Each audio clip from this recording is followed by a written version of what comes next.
Jesus seja com todos essa noite. Eu não sou suspeito em dizer que para mim é um motivo de honra e de muita alegria estar com os irmãos essa noite. Alegria também de poder ver amigos. Ana já estava comendo terra. Então, a antiguidade é posto e eu tiro meu chapéu para o Senhor de novo, né? Então, meus amados irmãos, eu vou ser sucinto na minha reflexão. Então, meus irmãos, eu disponibilizei aí Abraão com CD, um tema simples, mas muito importante, o chamado de Deus, né? O chamado de Deus. E nós leremos aqui em João capítulo 15, versículo 16, onde a Bíblia diz o seguinte: não me escolheste vós a mim, mas eu escolhi a vós e vos nomeei, para que vardes e deis frutos, e o vosso fruto permaneça, a fim de que tudo quanto em meu nome pedirdes ao Pai, Ele vos conceda. Então, meus irmãos, temos parte de uma leitura onde aborda as últimas instruções, que é uma analogia de uma figueira, onde ele diz: longe de mim vocês não podem produzir frutos, não esqueçam disso.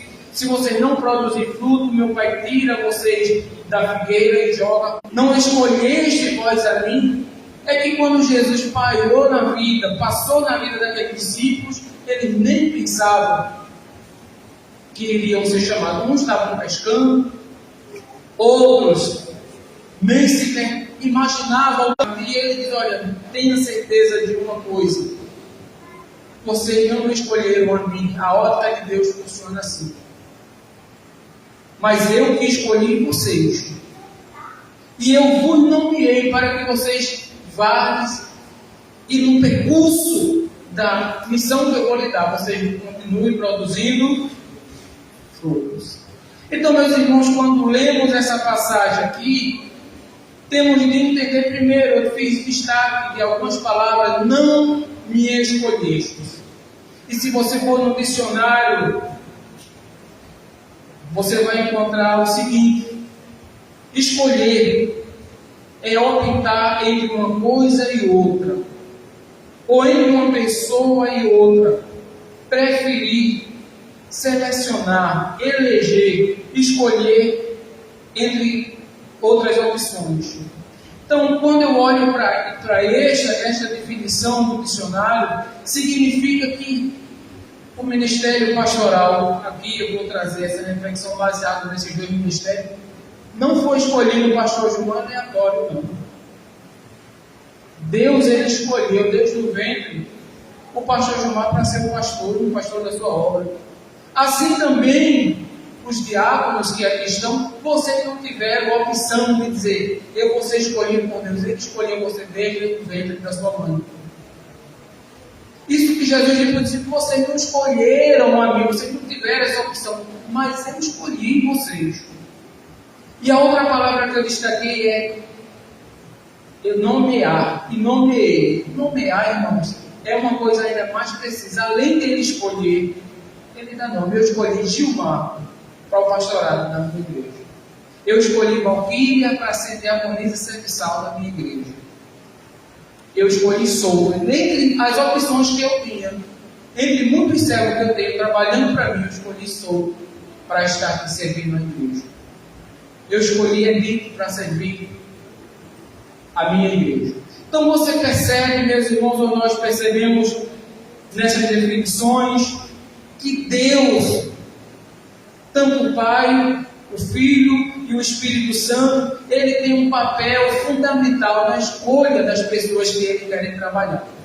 Então essa é uma verdade centrada na palavra de Deus. Desde o Velho Testamento, Deus vem trabalhando com os homens. Deus escolhe parceiro para trabalhar com ele na obra. Amém? Deus escolhe, Deus não escolhe aleatório. Então, se Deus tem uma missão que ele quer fazer ou realizar no meio do seu povo, ele escolhe pessoas para fazer esse serviço. Por exemplo, meus irmãos, Temos de ter a certeza que o chamado é um ato soberano e exclusivo de Deus. Nós não temos como dizer, Senhor, eu quero ser pastor. Eu posso até escolher, eu posso até estudar, mas se Ele não tiver uma vocação comigo para esse ministério, meu ministério não vai para frente. Eu posso até me enquadrar no corpo fazer parte do corpo diaconal, mas se eu não for chamado, se eu não for escolhido, se eu não for nomeado, eu não vou produzir os frutos necessários para aquele ministério. Então a gente chegamos à conclusão, meus irmãos, que Deus escolhe, Deus aponta, Deus seleciona quem Ele quer que trabalhe ao lado dele e qual a missão que Ele quer que você realize. Não, eu vou abrir um parêntese e dizer uma coisa, uma verdade.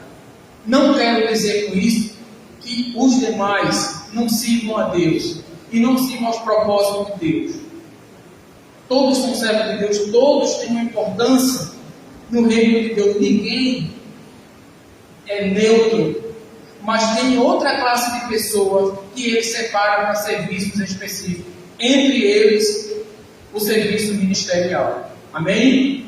Então, diáconos e diaconisas, e o pastor também, tem que ter em mente a seguinte questão: eu estou trabalhando ao lado de Deus. Como eu devo executar meu serviço com perfeição? Então, meus irmãos, se nós formos olhar ao longo das Escrituras, vemos que Deus separa homens, ou Deus separou homens para que guiasse seu povo. Em Êxodo capítulo 3 e o verso 10, vemos a separação ou a escolha de Deus para Moisés tirar o povo do Egito. A Bíblia dizia já o seguinte: vem agora, pois, e eu te enviarei a Faraó para que aqueles meu povo, os filhos de Israel, do Egito. Vemos aí a separação, o comissionamento de Deus para a vida de um servo, Moisés, para uma tarefa árdua, para uma tarefa que não era para todos, uma tarefa que trouxe muito sofrimento para Moisés, mas era a vontade de Deus e era ele que Deus escolheu. Outra palavra, outro exemplo que eu posso trazer para os irmãos é que quando Deus procura um rei para guiar a nação de Israel, quando a nação de Israel estava mergulhada na desobediência a Deus, Deus unge, escolhe Davi. E contrariando a regra, Deus não pegou o mais bonito, o mais forte da família de Jessé. Deus escolheu o menor. Deus escolheu o mais simples. Deus escolheu aqueles que tinham menos destaque para mostrar que Ele escolhe, mas a soberania da escolha dele, não é do homem. A verdade é que Samuel ficou balançado e disse: olha, eis que o rei de está na minha frente. Homens grandes, bonitos, fortes. Mas Deus disse: Samuel, eu não vejo como o homem vê. O homem vê a aparência, mas eu vou além e eu vejo o coração do homem. E eu separei Davi para ungir, para guiar o meu povo. Samuel unge Davi. E a Bíblia mostra com isso, em 1 Samuel capítulo 16, verso 13, o que Deus disse. Então, a Bíblia vai pontuar isso. Então Samuel tomou o chifre de azeite e ungiu no meio dos seus irmãos, e desde aquele dia em diante o Espírito do Senhor se apoderou de Davi. Então vemos aqui, meus irmãos, esses exemplos no Velho Testamento, onde mostra a separação, a escolha de Deus de homens que possam fazer parte junto com Ele na direção do seu povo. E a Bíblia aqui em 1 Samuel 16, verso 13, mostra que Deus escolheu, mas a segunda pessoa da Trindade se apossou do escolhido e fez com que ele cumprisse seu ministério. Ou seja, o Espírito Santo, ele atua junto ao chamado de Deus para capacitar aquele que foi escolhido por Deus. Amém? Então temos de ter isso em mente, meus irmãos. Agora também no Novo Testamento, vemos aqui em Mateus capítulo 4, versículo 19, a seguinte expressão: e disse-lhe: vinde após mim, e eu vos farei pescadores de homens. Então, se nós analisarmos a primeira parte do versículo, é um convite: vinde Amém? Jesus está chamando, ordenando, vinde. Ele não deu a opção. Se você quiser vir, você vem. Aquelas pessoas que ele viu, eles vinde a mim, ele estava convidando, estava ao mesmo tempo dando uma ordem de seguir. Então vemos, meus irmãos, aqui pessoas como Pedro, Tiago e João, que eles foram chamados como missionários de Deus para servirem enquanto estavam fazendo suas atividades cotidianas. E vemos aqui em Mateus capítulo 4, versículo 18 a 22, o que eles faziam no momento que o Senhor Jesus os chamou.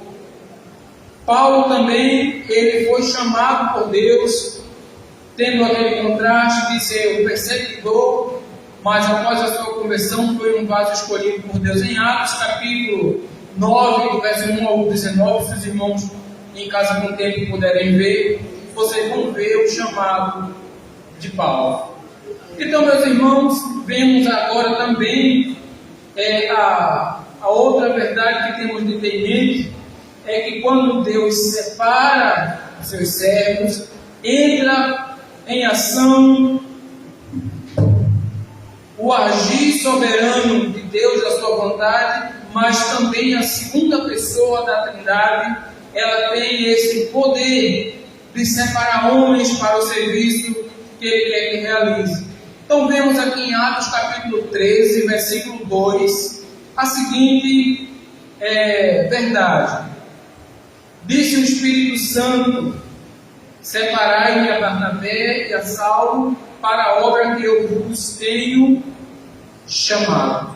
Então, quando nós lemos a primeira parte do versículo, quem foi que separou Barnabé e Saulo? O Espírito Santo. No Velho Testamento nós vemos Deus com esse papel de chamar, e o Espírito Santo se apossar daquela pessoa. Mas no Novo Testamento tínhamos a certeza que Jesus disse: eu vou dar a vocês o Espírito Santo. No Velho Testamento o Espírito Santo vinha de forma esporádica sobre aquelas pessoas para terem fazer a missão que Deus queria. No Novo Testamento, o Espírito Santo agora passa a morar no crente. Não vem de uma maneira esporádica, ele vem morar no crente.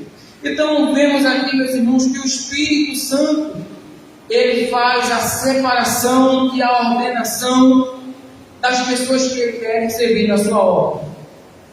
De novo, eu conclamo aos diáconos desta noite que aqui estão, e ao nosso pastor, de observar e considerar o tamanho do privilégio de ser escolhido por Deus para isso que você está fazendo, mas também o rigor que um dia você prestará conta, porque quem escolheu você não foi homem, foi Deus. E Ele dará, e Ele deu todas as ferramentas para que eu e você possa desenvolver o nosso ministério. Mas o pastor leu, a irmã Damiana reforçou, o que ele quer que no final todos os dispenseiros de Deus sejam encontrados fiéis. O que eu posso dizer para isso, meus irmãos, é motivo de preocupação e atenção no serviço que nós desenvolvemos. Então, vemos aqui, meus irmãos, também em Romanos capítulo 1, verso 1, o que o apóstolo Paulo dizia sobre si e sobre a sua chamada. Paulo, servo de Cristo, chamado para apóstolo, separado para o Evangelho de Deus ou de Jesus. Então você vê que Paulo tinha essa certeza, ele foi chamado. Chamado por quem? Por Deus. Para quê? Para ser amigo e cooperador com Deus no seu evangelho, no seu ministério. Agora, meus irmãos, pensemos por um momento no segundo. Deus chama e separa homens. Eu convido aos irmãos que receberam esse chamado, que receberam essa certeza que Deus chamou. Se você está honrando a confiança que foi depositada sobre você. Se você está como um soldado que está atento a prestar o seu serviço, sem estar desleixado. Não é? Essa é uma recomendação que nós temos na palavra de Deus, de nós estarmos sempre atentos. E outra coisa que temos de ter, por que Deus chamou Souto para a obra dele? O porquê Deus levantou o pastor Gilmar durante 43 anos para a obra dele? Para quê? Não é uma pergunta que nos dispensa pensar essa noite? Eu tive, durante esse meu prazer de servir aos irmãos da minha igreja, o grupo dos diáconos, como presidente do corpo diaconal, e conversando com alguns diáconos, e disseram para mim, irmão Roberto, antes de eu ser chamado ao servir ao ministério diaconal, pessoas olharam para mim e disseram: você não tem capacidade, porque pessoas melhores poderiam ocupar o seu lugar. Eu escutei isso. Mas a Bíblia diz que essa escolha não depende de você ter faculdade, não depende de você ter uma eloquência, uma elocução. Não. Deus pode até chamar esse tipo de pessoa e quer que os membros se qualifiquem. Mas o chamado de Deus vai além disso, é a vontade soberana de Deus. Na ótica humana, Deus chamaria Pedro para estar à frente da sua igreja? Não. Porque Pedro era bravo, Pedro era impetuoso, e além do mais, na reta final do ministério de Jesus aqui na terra, na hora mais cruciante, o que Pedro fez? Negou Jesus. Quantas vezes? 3 vezes. E cada uma com mais intensidade do que a outra. Na sua hora, você daria outra chance a Pedro para tomar conta da sua igreja? Não, eu não daria. Mas a ótica de Jesus é diferente. Ele escolhe pessoas imperfeitas. Ele escolhe muitas vezes pessoas que aos olhos dos outros são desprezíveis, para mostrar que a grandeza do seu nome é através de vaso de barro. Vamos ver aqui, meus irmãos, em 1 Coríntios, capítulo 1, versículo 27. O porquê Deus ele tem esse propósito de chamar as pessoas. Mas Deus escolheu as coisas loucas desse mundo para confundir as sábias. E Deus escolheu as coisas fracas desse mundo para confundir as fortes. Muitas vezes é verdade, meu pastor, que quando olhamos para nós mesmos, em momentos da nossa vida, diz: Deus não me escolheu. Porque eu estou fraco, eu estou triste, fulano era melhor do que eu, fulano poderia fazer isso melhor do que eu. Mas o que eu posso dizer é que Deus escolheu você fraco e imperfeito. Me escolheu fraco e imperfeito para fazer coisas grandes e extraordinárias, para que no final o nome dele, não nosso, seja glorificado através de nós. Amém? Então, meus irmãos, temos de ter isso em mente. Quando olhamos, Deus escolheu as coisas loucas deste mundo. Escolher, se nós formos para olhar para a linguagem original e que foi escrito, a palavra é engomai, selecionar, escolher para Deus. Jesus escolheu um corpo diaconal para servi-lo e nomeou cada um de nós para Ele mesmo. Porque quando Deus inaugurou, quando Jesus fundou a igreja, Ele pensava no capricho de a igreja ser servida.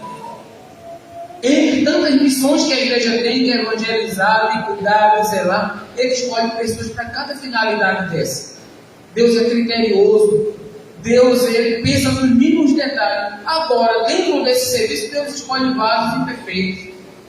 Muitas vezes alguém pode olhar para as outras e dizer: Souto não deveria estar aí, ele é muito falho. Roberto é muito falho, o pastor Gilmar é muito falho. Mas quem nos chamou? Ele se responsabiliza pelo meu ministério e pelo ministério do nosso pastor.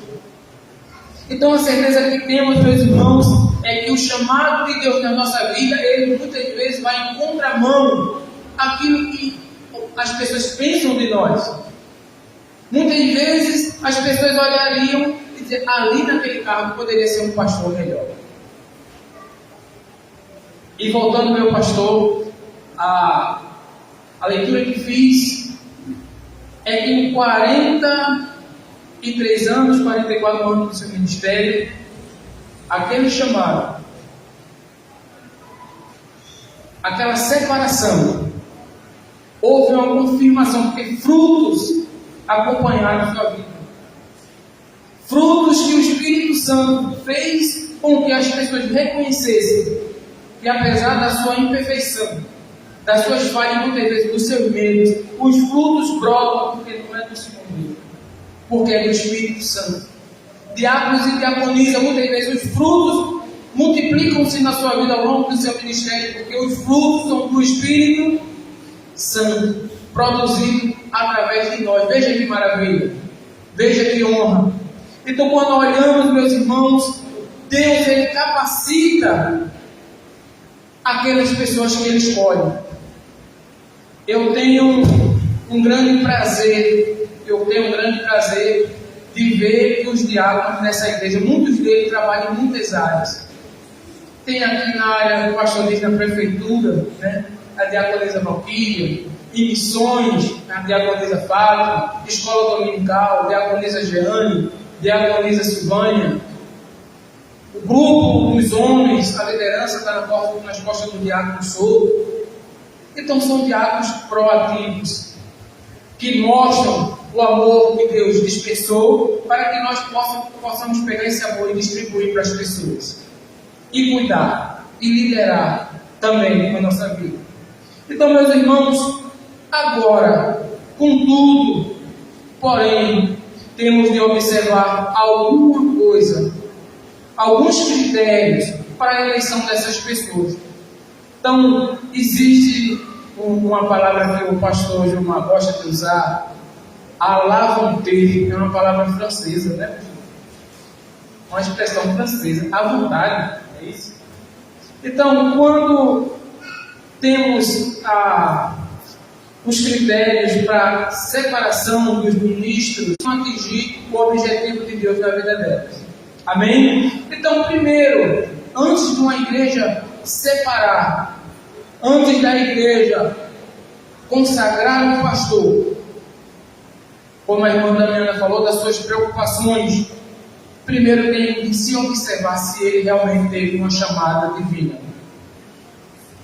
Se de fato ele teve uma experiência que reforce essa certeza que ele foi chamado para servir ao santo ministério. Então, quando lidamos com a liderança da igreja, temos de observar, meus irmãos, esse critério. Tendo a igreja a responsabilidade não de ungir, como eu posso dizer, não é ungir, não é dar o último aval, é a igreja reconhecer que Deus já separou aquilo ali. A missão da igreja é isso, é reconhecer o que Deus já separou. Amém? Então, primeiro critério, as igrejas têm que ter a responsabilidade se aquela pessoa teve um chamado divino para exercer aquele ministério. Também outro ponto que se devemos observar é a obediência das pessoas que são chamadas e a disposição dele para trabalhar. Então, muitas pessoas, eles querem, de fato, assumir o ministério. De fato, muitas pessoas até se candidatam a servir o ministério, porque acham bonito, porque é um cargo que transmite honra. Mas, quando nós analisamos, essas pessoas muitas vezes não estão dispostas a querer servir. Toda vez que você precisa, não, depois eu estou trabalhando, eu não posso, depois eu vou. E a obra de Deus exige dedicação e obediência. Exige que você seja voluntário. Exige que você faça esforço. Porque muitas vezes, meus irmãos, nosso pastor abriu mão do seu conforto para estar aqui. Momentos em família, ele abriu mão para estar aqui. momentos de dores, ele abriu mão para estar aqui, porque pesava nos seus ombros a responsabilidade do chamado divino. E os diáconos também, meus irmãos, essa palavra também, como eu disse, serve para o ministério pastoral e diaconal. Como está a nossa disposição em servir, em se doar para a obra de Deus? Se todas as vezes que o meu pastor precisa de mim, eu boto um empecilho, agora não, boto solto. Roberto pode vir quarta-feira, não, boto Jeane. Roberto pode vir Calvado, não, bote outro diácono aí, bote Edith, vamos evangelizar, não, bote Jeane, bote Damiana, e eu vou. Quando sobrar um tempo, pastor, no meu trabalho eu vou. Então Deus não precisa de pessoas assim na obra dele. Não. Fique onde você está, que a sentença será menor. Aqueles que querem estar em algum ministério, tenha certeza que o ministério vai exigir de você algum sacrifício. Vai exigir de você, que muitas vezes, você ter mais, um pouco além daquilo que você queria ceder. E como reconhecer que alguém é cheio do Espírito Santo e que o Espírito Santo separou aquela pessoa para aquela obra? Eu já vou terminar, meus irmãos, para não ficar cansativo. Como eu posso perceber que alguém está na vontade de Deus assumindo aquela responsabilidade ou aquele cargo de liderança que Deus botou? Porque é verdade, meus irmãos, quando uma pessoa é levantada para uma função que Deus não chamou, quando uma pessoa é levantada para servir no lugar que Deus não designou, vai existir sequelas. Quantas pessoas hoje não querem mais vir à igreja por causa de liderança, por causa de um tratamento errado, por causa de uma crítica, por causa de pessoas que não estavam preparadas para executar o chamado de Deus, como Deus quer que se exerça. Então, vemos, meus irmãos, que os critérios para a separação é a obediência, mas também é a santidade. Como é que está a vida do irmão que quer ser candidato a pastor, a diácono, a líder da igreja? Qual é o rastro que ele está deixando por onde ele anda? O que o seu patrão pode dizer de você? O que sua esposa pode dizer de você? O que os seus companheiros podem dizer de você fora da igreja, obviamente? Isso é de suma importância. Então, meus irmãos, temos de andar em santidade. Em 1 Pedro, capítulo 1, 15 e 16, a Bíblia vai fazer referência à santidade daquelas pessoas que querem servir a Deus. Daquelas pessoas que têm o objetivo de engrandecer o nome do Senhor nas suas vidas. Como reconhecer que alguém foi separado pelo Espírito Santo? Se pessoas que não foram separadas do Espírito Santo ocupam cargos, ocupam liderança, isso eu posso dizer que é uma verdade. Mas as consequências nós temos sentido e temos visto. Mas também eu posso dizer, meus irmãos, que alguns aspectos nos levam, meus irmãos, a reconhecer que Deus é na vida daquela pessoa pelos frutos e pelo comportamento que ela tem. A Bíblia, em Efésios 4, 1 e 1 Pedro, capítulo 1, versículo 15, ele vai destacar uma vida de santidade e de obediência à palavra de Deus. Quem se voluntariar a cargos dessa magnitude tem que ter em mente que Deus exigirá santidade e obediência. Não é a lava do tempo, não é de qualquer jeito. Você pode estar no ministério, você pode estar vivendo da maneira que você quer, mas você não vai estar servindo do jeito que Deus quer. Você vai estar perdendo o seu tempo. Compromisso com a missão de Deus. Em Atos capítulo 13, versículo 2 e 3, pessoas que são comissionadas por Deus, separadas por Deus, ele vai ter a chama ardente de fazer com que a missão de Deus chegue a mais pessoas. E outra coisa que devemos ter em mente é que frutos devem brotar do coração de pessoas que estão no ministério de Deus, fruto que glorifiquem a Deus, obviamente.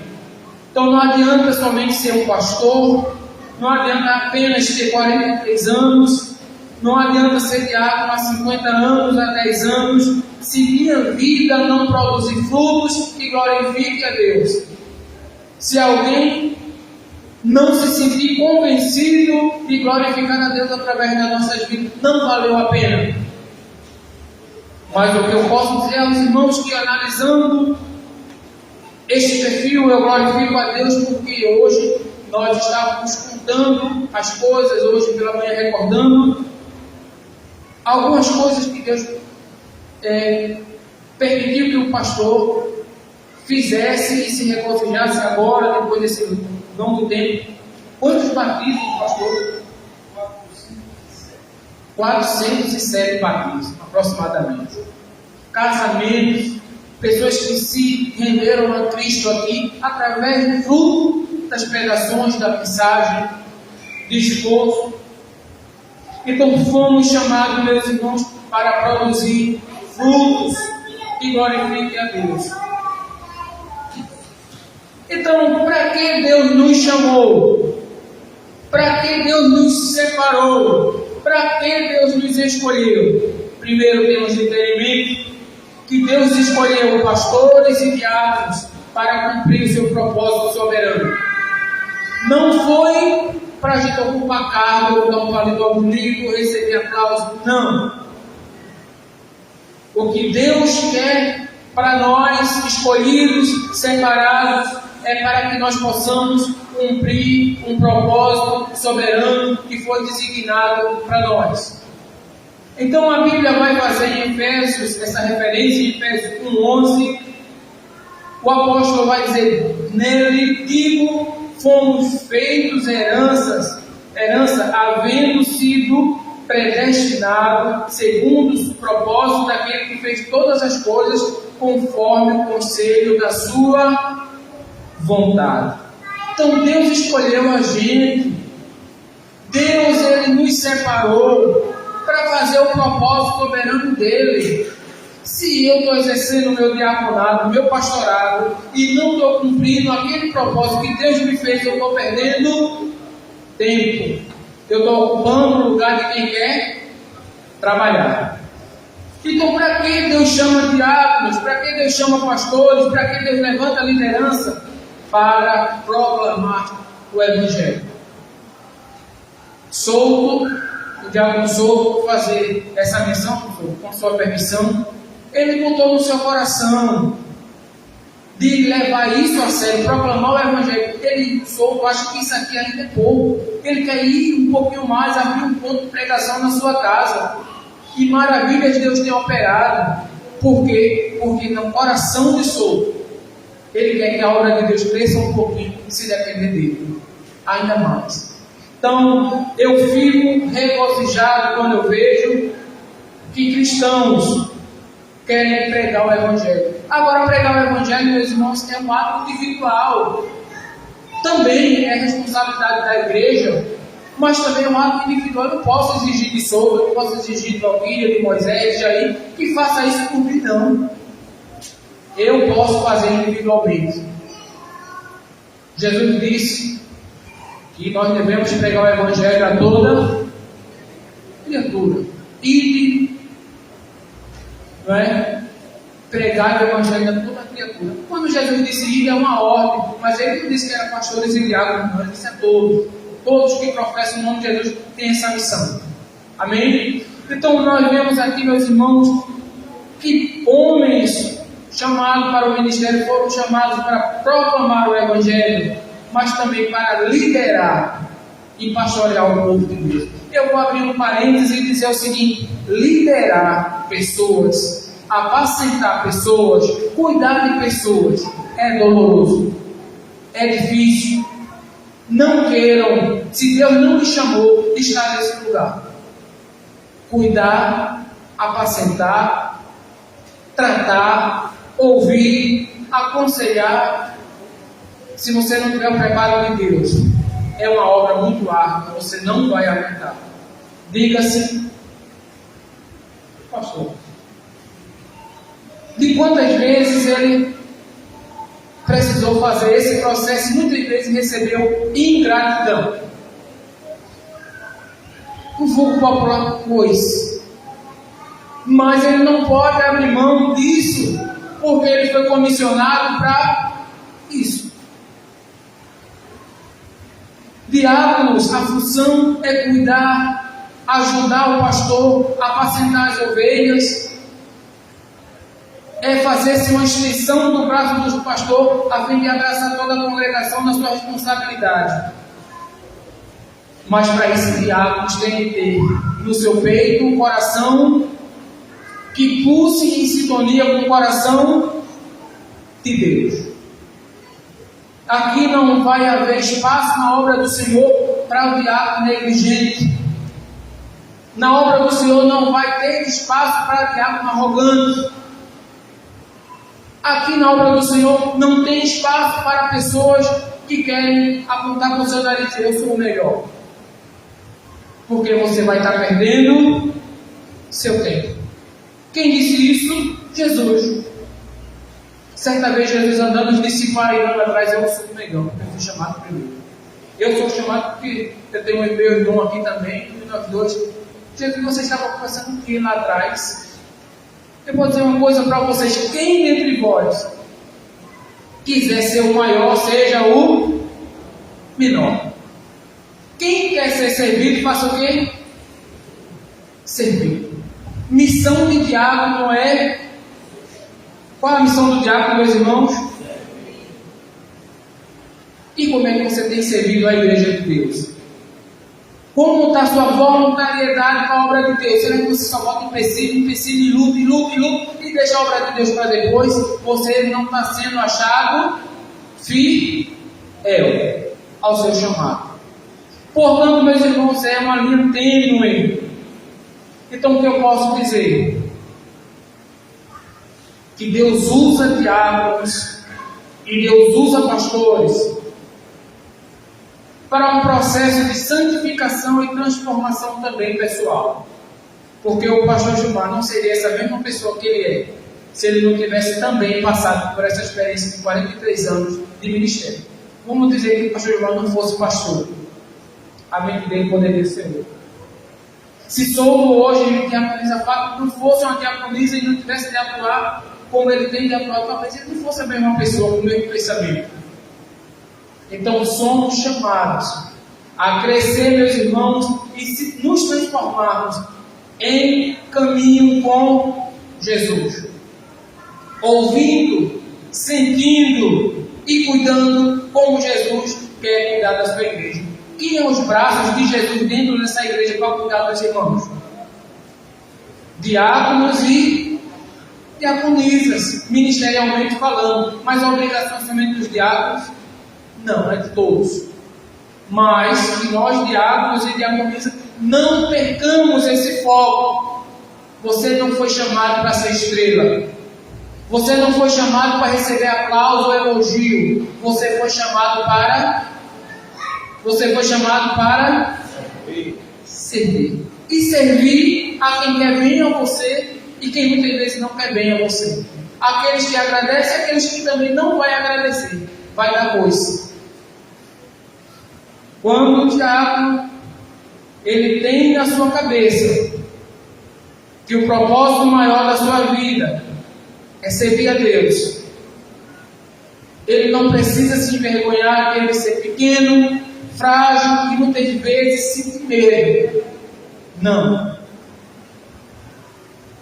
Você tem que ter em mente que apesar de você ser pequeno, que apesar de você ser falho, que apesar de muitas vezes você não fazer aquilo que você queria fazer, é que alguém lhe chamou, é que alguém lhe comissionou para que você realizasse uma obra, e que essa obra glorifique no final de tudo, não você, não eu, não o pastor, mas que a glória que se espera através do nosso serviço tem um destino certo, chamado Deus.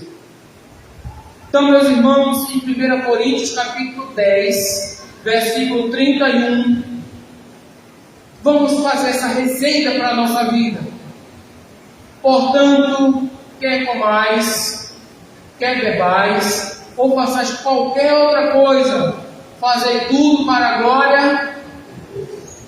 E aqui nessa noite, nós estamos celebrando 43 anos de ministério pastoral. Estamos celebrando 40 e poucos anos de ministério diaconal. Então estamos fazendo alguma coisa. Estamos desempenhando uma obra. E esta obra tem que ser exclusivamente para a glória de Deus. Portanto, meus amados irmãos, que Deus vos abençoe. Eu fico feliz de ver a igreja linda, de ter pessoas aqui nos honrando. E quero dizer para você, meus irmãos, pense um pouco sobre isso que abordamos. Não só diáconos e diaconisa têm a responsabilidade de servir, de cuidar e de alimentar. Cada um daqui tem um propósito que Deus lhe chamou. Cada um daqui que aqui está tem que ter certeza que você não entrou, não é por essas portas, não é nas portas da sua igreja, mas você entrou no reino que pertence a todos os filhos de Deus, o reino de Deus, e que está depositado em você uma confiança de você fazer a obra de Deus crescer, de você mostrar para outras pessoas que você é portador desse amor, que você também é responsável de fazer alguém feliz, de fazer com que as outras pessoas reconheçam a glória de Deus através de você, diáconos, pastores e membros em geral. Sirvamos ao Senhor com fidelidade, com alegria, com a certeza que a recompensa virá das mãos de Deus. Deus abençoe a todos.